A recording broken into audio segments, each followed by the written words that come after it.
This is a work of fiction, created for reflection and entertainment. Any resemblance to real people is purely coincidental. Have you ever imagined living forgotten in a nursing home, while everyone around you believes you have nothing, without knowing that you own a fortune capable of changing the destiny of many? In this story, a simple man will prove that someone's true value is not in what is seen, but in what is done in silence. Stay until the end, because what he left behind wasn't just an inheritance. It was a lesson that could change the way you see life. Lucas arrived early at the Santa Felicia asylum with his worn backpack on his back. The hallway smelled of disinfectant and freshly brewed chamomile tea. He showed up at reception and was given a simple plastic badge. He smiled at the lady in the teepee, who responded with curiosity. He felt butterflies in his stomach. It was his first shift as a caregiver. Donna Ivone, head nurse, appeared with a clipboard and hurried steps. "Welcome, Lucas. Here the day begins, before the sun even thinks about rising." She spoke without taking her eyes off the sheets, marking names and medications. Rule number 1, patience. Rule number 2, consistency. Rule number 3, don't promise what you can't deliver. Led down the hallway, Lucas heard laughter and interspersed coughs. There were old paintings, yellowed photos of parties that no longer take place. In the bedrooms, suitcases of memories rested on discreet bedside tables. Each door had a name handwritten on it with clear tape. The light entered obliquely, drawing timid rectangles on the polished floor. "This is Mr. Menezes," said Yvonne, stopping in front of an open door. Inside, a thin man read an old newspaper with Sunday calm. Thin-rimmed glasses, trembling hands, and a silence that seemed studied. "Don't waste your time with him. He lives in the past," whispered the nurse. Lucas nodded, but kept the old man's face in his memory. In the courtyard, other routines took shape and took on a hospital rhythm. There was tea, biscuits, flowery shawls, and talk of missing pieces. A man fed sparrows with the patience of a watchmaker. 2 ladies were arguing about which soap opera had the best ending. Lucas smiled, attentive to small emergencies. Back in the room, Lucas knocked lightly and asked for permission. Mr. Menezes looked up, assessing him for long seconds. "Good morning. Can I open the windows to get some air?" The old man nodded curtly. The new air entered, dragging dust, memories, and some comfort. Lucas collected the trash, reorganized the medicines, and folded the socks. He noticed notes in the margins of the newspaper.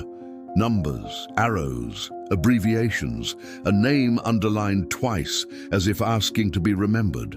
Menezes' hand rested on the notes, discreetly protective. "Do you like reading?"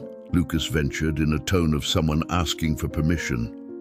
"I like silence," the old man replied without harshness or invitation. The tone was low, like someone who had already talked too much with the world. Lucas picked up the bucket and cloth, preparing to leave. "If you need anything, I'm nearby, Mr. Menezes." The old man returned a nod, curt as an old signature. In the hallway, Beatrice, the talkative resident, intercepted Lucas, smiling. "Watch out for that one, boy. He's got secrets in his pockets." She blinked conspiratorially, as if she knew the entire city. Lucas laughed nervously, not knowing how much of a joke he was making. "Secrets are part of growing up," he replied, keeping pace. At the end of the shift, Lucas felt honest fatigue in his legs, but there was something in that room that tugged at his thoughts, the way the old man protected his notes, like a safe, and Yvonne's hurried phrase, which sounded more like a warning. Lucas left with a determination. The next day, he would try to understand better. The next morning began with rain beating down on the tin roof. The asylum seemed smaller when it rained. The footsteps echoed, subdued. Lucas brought a thermos and 2 clean cups. "I brought coffee, Mr. Menezes. May I serve you some?" The old man nodded, and the aroma filled the silent room. The newspaper lay open on the economics page. The margins were dotted with numbers, arrows, and percentages. Lucas recognized the names of old banks and companies. The notes followed a logic that he couldn't grasp. "Are these work souvenirs?" he asked, handing back the pen. "They're maps," said the old man, folding a corner of the newspaper. His gaze was not that of someone who had lost his way, but of someone who had chosen to stop. "Maps of what?" Lucas insisted, keeping his voice gentle. "Of mistakes and successes, and of those who fell by the wayside." The silence returned, not hostile, just attentive and dense. Beatrice appeared at the doorstep with her curiosity like a headlight on. "Good morning, my friends. Have you sorted out the world today?" She looked at the newspaper, the coffee, the complicit posture of the two. "Be careful, boy. Numbers imprison more than bars." Menezes smiled at the corner of his mouth, as if recognizing a proverb. Donna Ivone interrupted with the medication cart. "Time for the pills, Mr. Menezes, and no excuses." She scanned the room with eyes of inventory and urgency. "Lucas, there are other patients waiting for your attention." The clipboard tapped against his hip, keeping pace with his haste. When Yvonne left, Menezes closed the newspaper with precision. "I don't like noise on rainy days," he said, looking out the window. Lucas collected the cups, respecting the small ritual. On the table, a brown envelope, worn at the edges, caught attention. "Do you want me to keep something?" he asked carefully.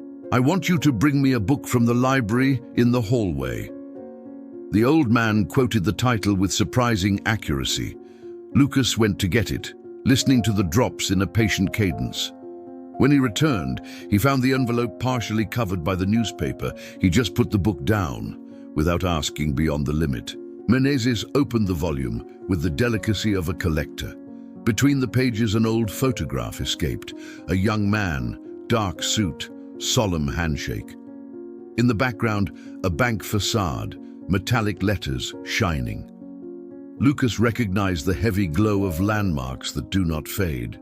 "Is that you in the photo?" he ventured, handing the image back. Menezes took a while to respond, as if measuring the weight of the word. "It's someone who has learned to count beyond numbers." He put away the photo, the newspaper, and the answer in the same gesture. Lucas understood that the key was patience, not insistence. At the end of the shift, the rain eased off until it turned into drizzle. Lucas closed the window and checked the old man's blankets. "See you tomorrow, Mr. Menezes. I'll bring you cheese bread."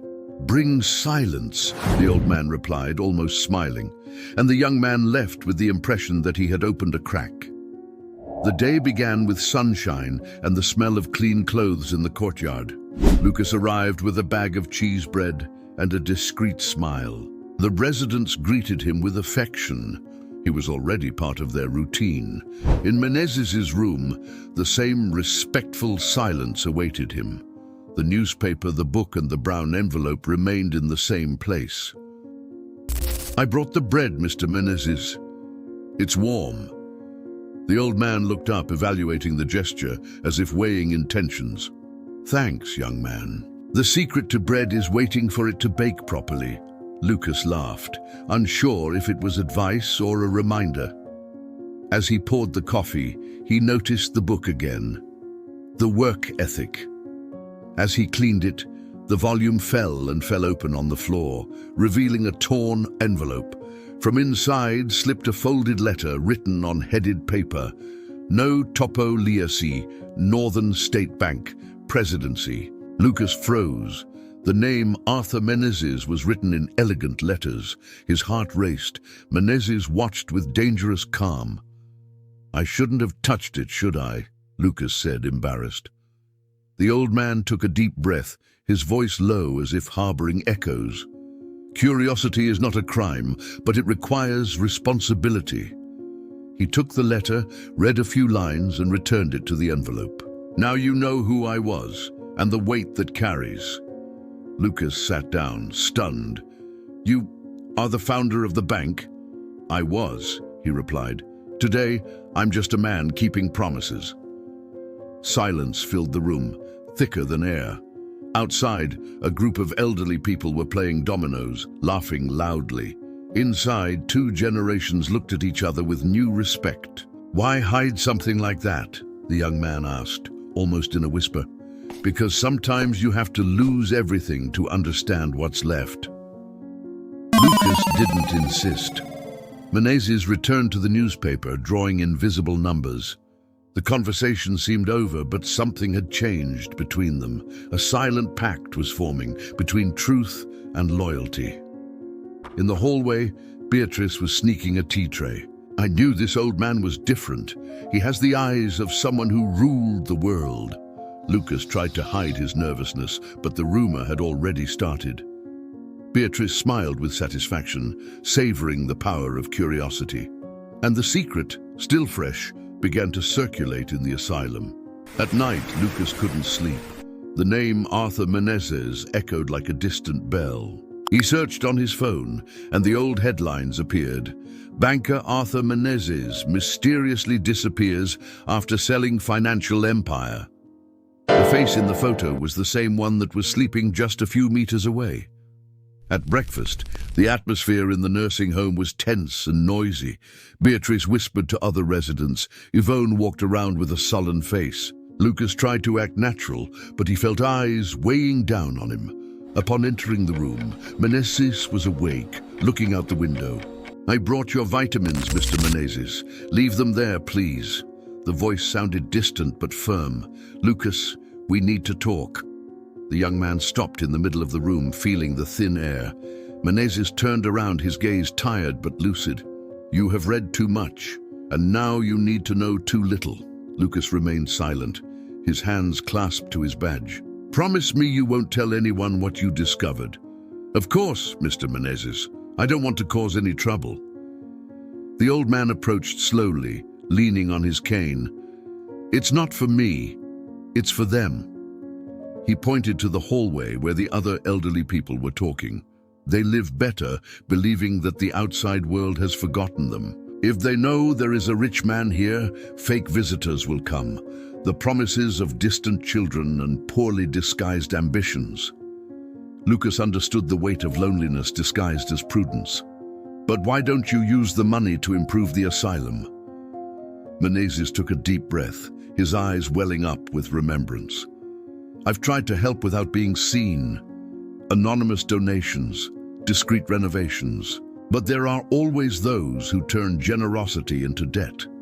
And now, I prefer to give away what I have in silence." Lucas nodded, feeling a growing respect. "Then I'll keep the secret, Mr. Menezes. I promise. Save it until the end, boy.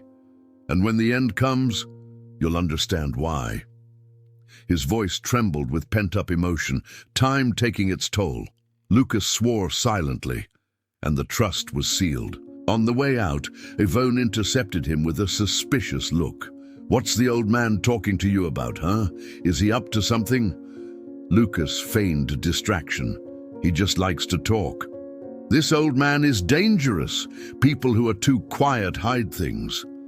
The words echoed like a portent. In the cafeteria, Beatrice told made-up stories to her friends. "They said he owned a bank. Can you imagine? A banker here." The laughter mingled with the clatter of cutlery and plates. Lucas watched in silence, noticing the noise growing like wildfire, and Menezes in his room folded a new letter, carefully sealing it. The rumor ran wild through the corridors of the Santa Felicia asylum. At each meal, someone added a new detail to the story. "They say he has a safe buried in the garden," a lady murmured. "And who donated half of his fortune to charity," added another in a solemn tone. Lucas watched everything with a knot in his stomach. He knew what was true. Beatrice, proud to be the bearer of the secret, loved to feed the mystery. She visited Menezes' room under the pretext of bringing him tea or newspapers. The old man accepted politely, but without hiding his discomfort. He knew that prying eyes were more dangerous than any disease. "Curiosity is the tax you pay for living among the living," he said. One afternoon, while cleaning the yard, Lucas heard two nurses whispering. It seems Dr. Carvalho requested the intern's old records. "What for?" asked the other in a low voice. He says there are people here who lied about the past. Lucas's blood ran cold. The director was sniffing something. That night, Menezes called him discreetly. "Boy, I smell ambition spreading." He opened a drawer and revealed a yellowed folder. "If you ever need to know who I was, it's all here." Lucas stood still, not daring to touch what he saw. The old man closed the folder and put it back in its hiding place. "But I hope the world never needs it again." The sound of rain hitting the window made the silence heavier. Lucas wanted to ask what was there, but held back. He had learned that with Menezes, answers came at the right time. Meanwhile, Beatrice was not content to just watch. She told Dr. Carvalho that the new employee and the mysterious old man are hiding something. The director smirked, adjusting his cheap jacket. "Really? Then let's find out what." And in that instant, curiosity turned into danger. The next morning, the director visited Menezes' room. "Good morning, sir." "Menezes, isn't it?" "Arthur Menezes, from what some papers told me." The old man looked up, steady and calm. "It depends on who asks, doctor." The air between them became sharp as glass. Carvalho gave a dry smile. "I hope there are no misunderstandings. The asylum lives on donations and order, not on secrets." "Secrets are like interest. They always charge more than they're worth." The director left, but the warning had been given. He wouldn't let it go. At the weekly team meeting, Dr. Carvalho spoke in a posed voice. "We have to maintain discipline. Some staff are becoming too attached to the inmates." His gaze fell on Lucas, and the message was understood. "Empathy is good, but distance is professionalism," he added with a fake smile. Donna Ivone just took notes, without lifting her head. After work, Lucas was called to the principal's office. Carvalho received him with an expression of false cordiality.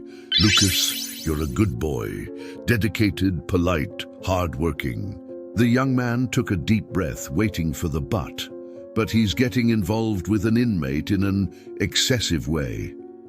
"Sir, I just treat you with respect," he replied firmly. "Respect or curiosity about what he holds?" The tone changed, sharp. Carvalho opened a drawer and took out a copy of Menezes' file. "Strange, isn't it? No relatives on record, no bank history, and yet he's been paying for the room in cash for years." Lucas swallowed hard. "What are you implying?" "That there might be something illicit going on, and that you're involved." The director smiled, savoring the fear he provoked. "If I discover any irregularities, you will answer to me." Lucas left the room, with his heart racing and anger in his hands. That night, he told Menezes everything. The old man just nodded calmly, as if he had already expected it. "Power has a sense of smell, boy. It always finds the fear of others." Lucas wanted to react, to report it, but Menezes stopped him. "Don't fight yet. Sometimes it's better to appear weak until you understand the enemy." Meanwhile, Carvalho ordered Yvonne to discreetly search the old man's belongings. "If you find anything suspicious, bring it to me. Don't mention it to the boy." Yvonne hesitated. She was afraid, but also curious. That morning he entered Menezes' room in silence, but the old man was awake, looking directly at her. "Looking for what, my daughter?" he asked, his voice sharp. Yvonne stammered something about forgotten medicine. "Remedies for the soul are not found in drawers." His look made her recoil, and she left in embarrassment. Outside, Carvalho waited with an impatient expression. "Did you find anything?" "Nothing but dignity, and that doesn't fit in folders." The director clenched his fists, irritated by the audacity. "Then we'll find it, even if it means forcing it," he murmured, and from there, the silent war began. Mornings at Santa Felicia nursing home returned to a false normality. The hallways gleamed with cleanliness, but the air was heavy. Lucas and Menezes avoided long conversations in public. Dr. Carvalho feigned kindness, but his shadow haunted every gesture. And Beatrice, with her retired reporter instinct, smelled something new. It was then that a silver car parked in front of the asylum gate. A man in a suit and tie emerged, holding a black briefcase. "I'm a reporter for Jornal do Norte. I'm looking for a Mr. Menezes." The reception nurse froze, unsure of what to say. Beatrice heard the conversation and ran to the courtyard in pure euphoria. "It's him! It's the banker who disappeared!" he shouted, drawing everyone's attention. The asylum became a hive of murmurs and curious looks. The reporter walked over to Lucas, who was sweeping the courtyard, hiding his panic. "How long have you worked here? Do you know Mr. Menezes?" Lucas hesitated, trying to keep his tone calm. "Yes, but he prefers privacy." The reporter smiled calculatingly. "I understand, but the country wants answers." He showed an old photograph, the same one Lucas had seen in the book. "This man disappeared 20 years ago. They say he donated millions in secret." The young man felt his throat dry up. It was confirmation of what he feared. The reporter thanked him and left, but left the nursing home in an uproar. That afternoon, the director called an emergency meeting. "We are being watched, and I do not tolerate scandals," he announced. He looked at Lucas and Menezes with barely concealed suspicion. "Anyone who lies to me about their past will be fired." Menezes didn't respond. He just folded his hands over the newspaper. Hours later, Menezes called Lucas to the room. "The past always finds a way to knock on the door, young man." He opened the drawer and took out an old folder, tied with string. "It's time to trust yourself. Take this." Inside were aged papers, stamps, and a letter with the name Lucas. "When the time is right, open this letter," Menezes said. Lucas wanted to understand the reason, but the old man just smiled. Promises and secrets go together, and both weigh heavily. Outside, the wind was beating against the windows as if warning something, and Lucas felt, without knowing why, that the right moment was near. The storm started in the middle of the night. Lightning streaked across the sky, and the asylum looked like a ship in a stormy sea. Lucas couldn't sleep. The letter weighed on his conscience. He decided to go to Menezes' room to make sure he was okay. He found the old man awake by candlelight, reviewing papers. "Can't sleep either, boy? With this storm, not even if you wanted to." The old man smiled weakly, as if he knew what was coming next. "Every life has its night of reckoning. This is mine." He pulled a wooden box from under the bed and opened it. Inside were documents, photos, and an envelope with the bank's seal. "It's my will. I never registered it at the notary's office for security reasons." Lucas was speechless, trying to understand what that meant. "Everything I own, everything I have left, belongs here." He pointed to the ceiling as if the asylum were more than walls.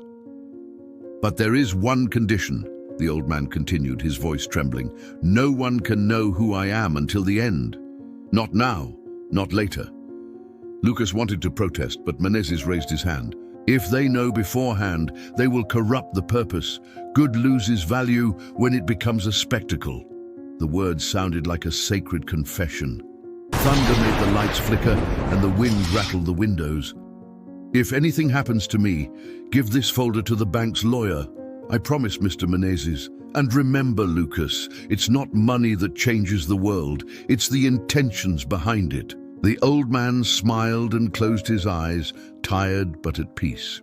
At dawn, the storm stopped, leaving the garden covered in leaves. Lucas kept the folder in a safe hiding place, inside an old cabinet. But someone had seen. Beatrice, with her watchful gaze, was spying from the corridor. "Sounds important, huh, young man?" he said, trying to hide his curiosity. Lucas looked away, but he knew the secret wasn't just his anymore. Days later, Dr. Carvalho called Yvonne into his office. "I want you to find out what that young man is hiding. And if the old man has left anything of value, it belongs to the asylum. And therefore it belongs to me. Yvonne hesitated, but nodded, not daring to contradict. And so, Menezes' will became the target of a manhunt. The following weeks brought a deceptive calm to the asylum. Dr. Carvalho walked around with a permanent smile and long looks. Lucas, in turn, did everything he could to keep the will safe. But the feeling of being watched followed him everywhere. Even Menezes, more silent than ever, seemed to sense the danger. One morning, Lucas arrived in his room and found everything turned upside down. Papers, clothes, and books were scattered across the floor as if after a gale. "Donna Yvonne, what happened here?" he shouted in the hallway. She appeared, her expression uncomfortable and her voice trembling. The director ordered a routine inspection. He said it was for safety reasons. Menezes watched in silence, his eyes fixed on the confusion. "Mr. Carvalho is a man who seeks more than he should," he murmured. Lucas knelt down, trying to pick up his things. It was then that he realized the documents folder was no longer there. The blood rushed to his head. The director had gotten what he wanted. He ran to the principal's office, banging on the door loudly. "I need to speak to you now." Carvalho looked up slowly, feigning surprise. "Is something wrong, Lucas? You're very upset for a simple caregiver." "You took something that doesn't belong to you," he said, trembling. The director leaned forward, his smile dripping with venom. "Everything in this asylum belongs to me, one way or another.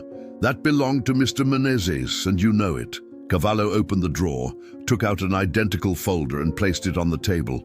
"It's here if you want to see it, but I guarantee there's nothing of value left." Lucas opened the folder. The documents were replaced by blank sheets. The principal watched him, satisfied. "Do you really think I would leave evidence lying around?" "You'll regret this," the young man replied, holding back tears. "I already regret hiring you," Carvalho replied dryly. Lucas left, promising himself that he would find a way to reverse this. That night, Menezes waited for him awake, with a look of resignation. "I knew he would get to this point. Ambition knows no bounds." Lucas told everything, and the old man just nodded. "So it's time for me to let the world know the truth, but through my words." And for the first time, Menezes asked, "Bring your cell phone, I want to record something." The room was in darkness, lit only by a dim lamp. Lucas placed his cell phone on the table, his heart pounding in his chest. Menezes straightened his jacket, took a deep breath, and began to speak. "My name is Arthur Menezes, founder of the Banco Estadual do Norte." The voice came out firm, full of time and truth. 20 years ago, I sold everything I owned and disappeared. I did it because I realized that wealth surrounded me with lies. He looked at the camera, his eyes teary but serene. I came to this asylum seeking humanity, not comfort. And here, I found someone who reminded me of the value of being simple. Lucas struggled to contain his emotion, recording every word. "If you're watching this video, it's because I'm already gone. My will is in the right hands and belongs in this home. Whoever cared for me with respect will receive what their heart deserves. Whoever tried to take advantage will reap what they sow." The old man took a deep breath, closing his eyes for a few seconds. "Lucas, kid, thanks for reminding me that there are still honest people out there." He gave a tired smile. "Don't cry when I'm gone. Celebrate. After all, life is an investment, and love, the only guaranteed profit." The recording ended in silence, just the sound of the clock ticking away. The next morning, the room was empty. Menezes had left during the early hours of the morning, serene, in peace. The body was discreetly removed, and the asylum was plunged into mourning. Dr. Carvalho appeared with fake tears and rehearsed speeches. But Lucas knew. The video was now the only real voice left. He put his cell phone in his pocket, determined to honor the request. But before he could act, he discovered something terrible. The video was gone. The file folder was empty, and the phone's trash was cleared. Someone had stolen it while he was sleeping, and only one man would have reason to do that. The director. The day dawned colorless, covered by a dense fog. In the cafeteria, the residents whispered. Some wept silently. Menezes' room was locked, sealed by the director. "Respect the deceased," said Dr. Carvalho in a false, studied voice. But the look in his eyes betrayed it. There was relief behind the act. Lucas walked in shock, carrying the weight of loss and helplessness. The video, the only proof of the truth, had disappeared as if it never existed. He tried to confront Carvalho, but received only irony and threats. "Be careful, boy. Grief sometimes confuses people and creates fantasies." "Fantasies? I saw him film it!" he shouted, his voice breaking. "You're tired, Lucas. Take a few days off." The phrase sounded more like a sentence than a kindness. Hours later, the official notice: Lucas was fired. Reason: breach of conduct and inappropriate behavior with inmates. Dr. Carvalho's cold signature sealed the injustice. He left the nursing home with empty hands and a broken heart. The light rain accompanied his steps on the narrow sidewalk. The gate closed behind him with the sound of a full stop. "I promised to protect you and I failed," he murmured, looking up at the sky. But deep down, I knew it wasn't the end of the story. In the following days, news of Menezes' death spread. The obituary simply said, "Arthur Menezes, no known relatives, no mention of the bank, the fortune, or the old man's generosity. All that was left of an empire was trapped within four walls, and in the hands of a man who only saw dollar signs, not people." Meanwhile, the asylum was undergoing emergency renovations. New mysterious donations appeared, signed in the director's name.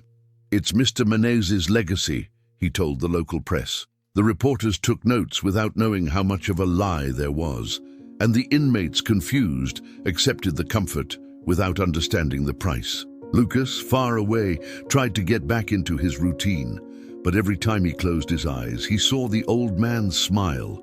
The words echoed like a moral testament: "Whoever tried to take advantage will reap what they sow." And he swore silently that he would find a way to prove it all. It was late afternoon when the unexpected happened. A call from an unknown number interrupted the silence of the house. "Lucas, it's me, Beatrice, from the nursing home. We need to talk." The voice sounded urgent, different from the playful tone from before. "I can't talk here. Meet me at the back gate early tomorrow morning." The next morning, Lucas returned to Santa Felicia disguised, wearing a cap and hood. Beatrice waited sitting on a bench, her eyes nervous and tired. "Right, kid. The principal is a scoundrel." She took a small silver flash drive, crumpled at the edges, out of her pocket. "I recorded the video. I made a copy when he showed it to the lawyer." Lucas was breathless for a moment, feeling his heart race. "Do you have the video? The whole thing?" With a beginning, middle, and end, and with his signature at the end. His hands trembled as he held the object like someone holding on to hope. "Why help me now?" he asked. "Because the old man deserved justice. And you, courage." She smiled sadly. "I've also seen people steal too much dignity in this life." Before Lucas could respond, the sound of footsteps echoed nearby. Beatrice shoved the flash drive into his pocket. "Go!" And she disappeared into the corridors before Yvonne saw her. Lucas ran to a nearby cafe and opened the file on his computer. The video began with Menezes' serene face speaking to the camera.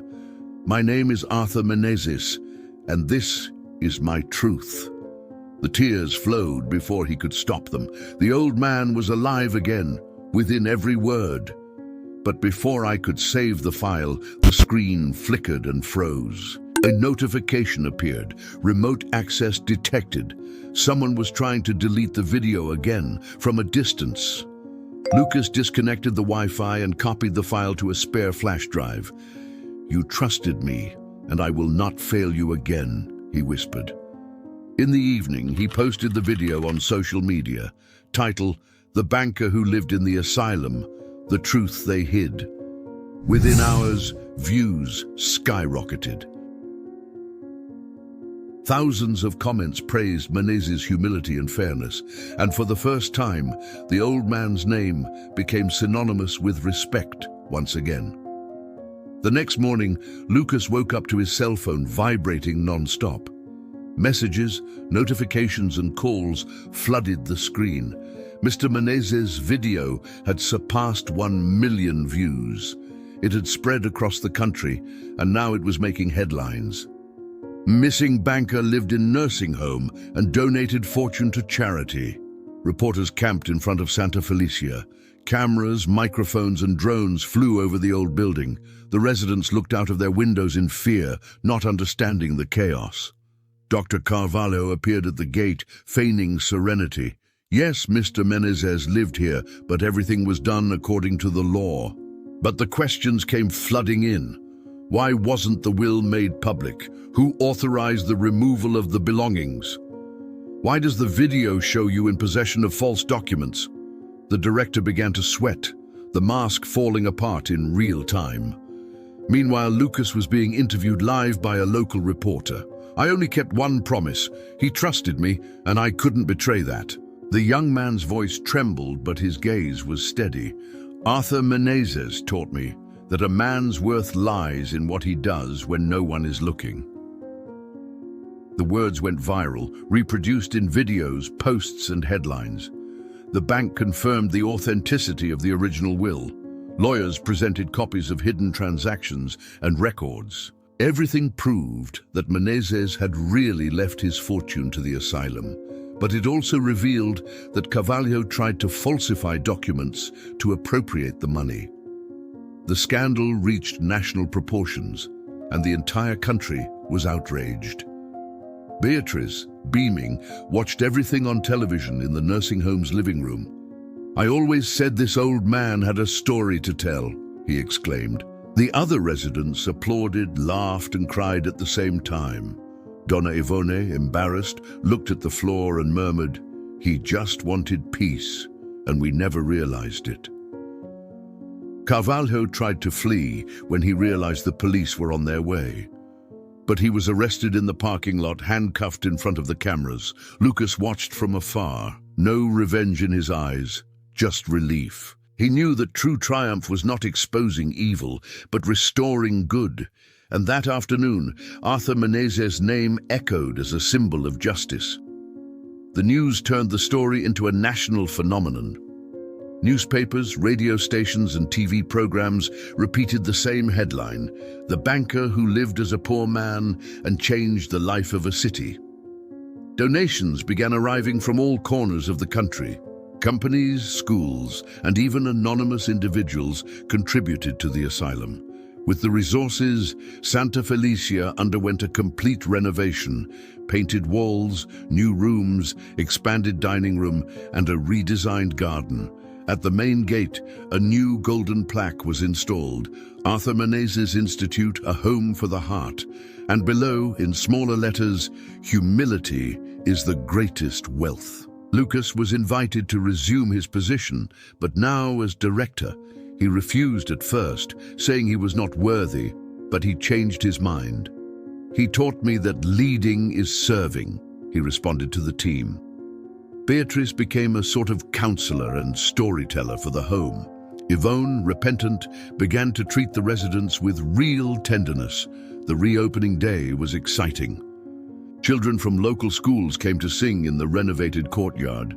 In the center, a simple statue showed Menezes sitting on a bench, reading a newspaper.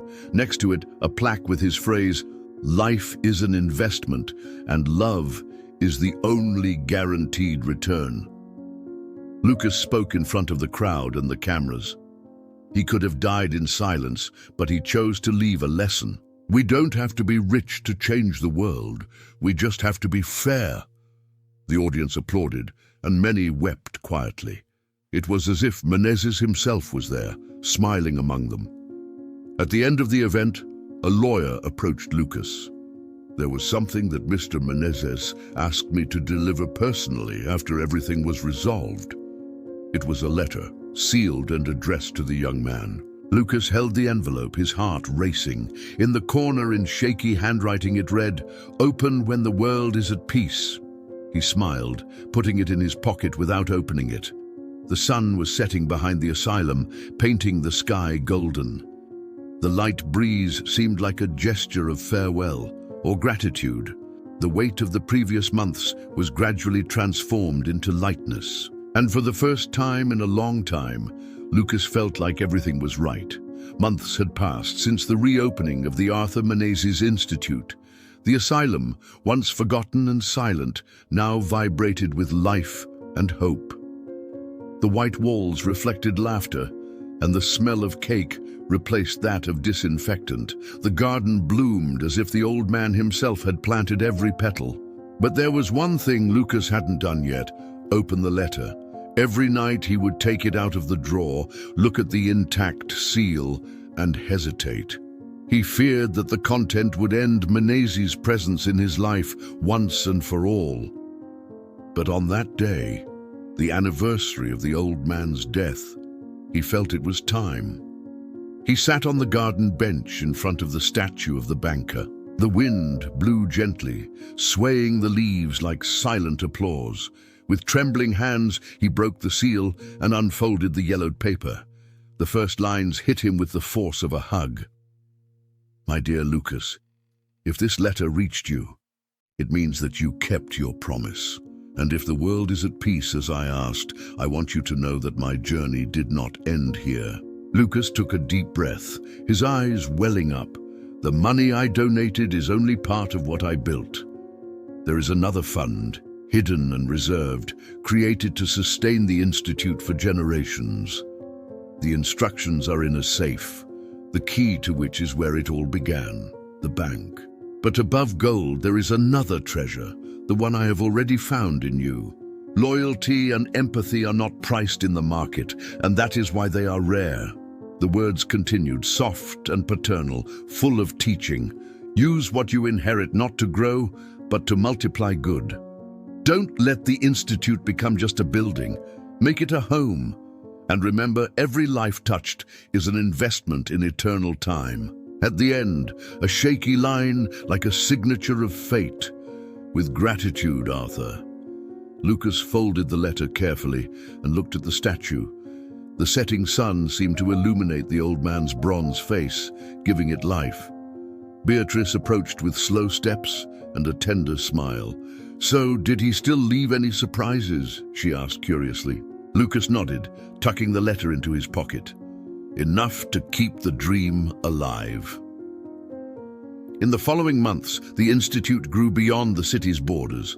New units were opened in different states with the same purpose: welcome, care for, and teach that dignity is the greatest asset. The stories of Menezes and Lucas have inspired documentaries, books, and lectures. But more than fame, they left a legacy of compassion and purpose. A year later, a journalist visited the Institute to record a story. "Lucas, they say Mr. Menezes may have secretly helped other people. Is that true?" He smiled, looking at the statue covered by the sunset. "Perhaps. What is certain is that he never believed in coincidences, only in crossed destinies." The camera captured his steady gaze, and for an instant the bronze seemed to smile too. As the lights went out, Lucas walked to his office. On the table lay the key to the bank safe, handed over days earlier by the lawyer. He turned it thoughtfully between his fingers and whispered, "Time to continue what you started." Outside, the wind brought a distant sound, like a quiet laugh echoing through time. And in every corner of the Institute there seemed to be a whisper, "Humility is the greatest wealth." Stories like Mr. Menezes remind us that people's value isn't in what they have, but in what they leave behind in others. If you've made it this far, it's because you also believe that good stories have the power to change the way we see the world. So here's an invitation. Subscribe to the channel to continue hearing stories like these, the kind that warm our hearts and make us think a little more about life. Oh, and leave your like, not for numbers, but to show that this type of story still finds space here. In the next video, we'll learn another secret kept for decades, a different story, but with the same soul. I'll see you there.